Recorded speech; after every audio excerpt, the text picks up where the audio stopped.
最愛鍋盔了，但是好吃的鍋盔每次都要排队，排到怀疑人生。于是我就在网上扒拉了很多锅盔的视頻，今天就把这個詳細不翻車的教程分享給大家。懶得費勁，今天用廚師機來和麵，500克的麵粉加5克的鹽，先用2檔給它和成團，再換3檔來和麵。邊攪拌邊加入300克的涼水，和好的麵已經很光滑了，筋性十足，不需要再去揉搓，直接給它搓成長條，分成12個均等的小劑子。取一個小劑子揉搓光滑，再給它搓成一個個小長條。準備一個容器，底部噴油，把搓好的小劑子挨個給它擺進去，擺好後再噴上一層的食用油，用油來攪麵，可以增加麵的延展性。用保鮮膜封好，放一邊醒麵40分鐘以上。現在來準備餡料部分，梅乾菜130克，用溫水給它泡個10來分鐘。泡發和淘洗的過程都不要時間太長，不然梅乾菜的香氣會減淡。攥乾水分之後，我們鍋裡少來點油，把梅乾菜煸炒一下，只需要放2勺的白糖，有點甜口的梅乾菜特別的好吃。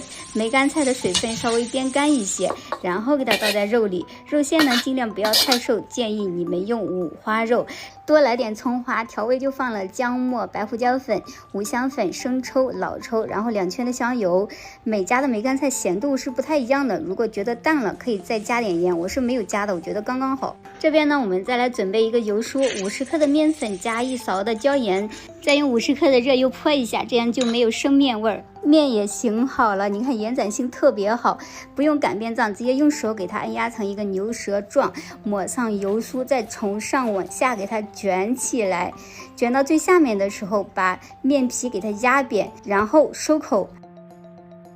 上下口都給它捏緊了，避免油酥跑出來，再從上往下按壓。先別着急給它擀開擀大啊，我們讓它再鬆弛個5到10分鐘，再從第一個麵劑子像我這樣給它按壓成一個中間厚邊邊薄的一個狀態，然後用包包子的手法把餡料給它包進去，封口處一定要給它捏緊了。全部餡料包完後，再從第一個麵劑子開始，用擀面杖先來給它按壓，不要直接擀，給它按壓的話是為了讓這個餡料在裡面均勻的鋪開，然後再向上擀向下拉，慢慢的給它擀薄，一定要薄一點才會有那種薄脆的感覺。之後再拍上1層的清水，撒上白芝麻，再用擀面杖給它壓一下。烤盤噴點油是為了防粘，再把我們擀好的餅胚給它放進來。烤箱提前預熱，我先用230度烤了5分鐘，再轉210度烤8到10分鐘。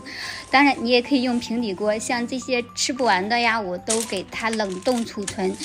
它就是一個很好的備餐。像我們烤箱烤的，它肯定會更酥脆，出鍋就是這種焦香四溢、酥到掉渣的感覺，這跟外面買的又有什麼區別呢？能做到今天這個效果，除了配方，和麵這一步也特別的關鍵。之前我手工揉麵費時又費力，每次做麵時都要花費很大的精力。自從有了這台海仕 M5 Max 多功能廚師機，加出12毫米的 S 型和麵钩，接觸面更大，和麵才能夠快速成团。800瓦直流電機，重工铸鋁機身，用了小半年了，機身依然是這樣穩穩的，麵團也沒有掉黑粉的情況。這裡都是一體式金屬全包結構，從根源阻斷黑粉。平常我還用壓麵配件給孩子們做果蔬麵條，使用頻率還是蠻高的。如果有做面食比較多的朋友，可以試試入手一台，用上同款廚師機，按我這個方法，你們家就是下一個派对地點。好了，快去試試吧，拜拜。